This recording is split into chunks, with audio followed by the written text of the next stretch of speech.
أكتر حاجة بيستغربها الأمريكان في المسلمين اللي حواليهم أثناء الصيام هو إنك إزاي قاعد المدة دي كلها من غير ما تشرب قهوة.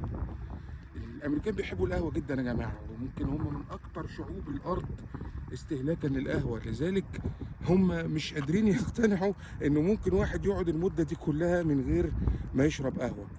خلينا أقول إنه يعني عبادة الصيام من أكتر العبادات عند المسلمين اللي بيلحظها الأمريكان وبتثير اهتمامهم.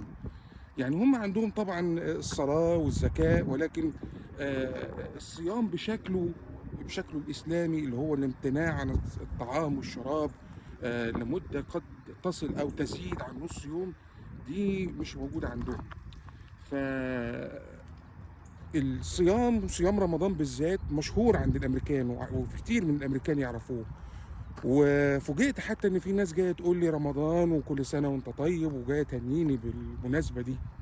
وفي ناس الموضوع بيبقى جديد جدا بالنسبه لها، فتيجي تسالني هو انتوا بتعملوا ايه في رمضان؟ فبقول له ان احنا بنصوم عن الاكل والشرب.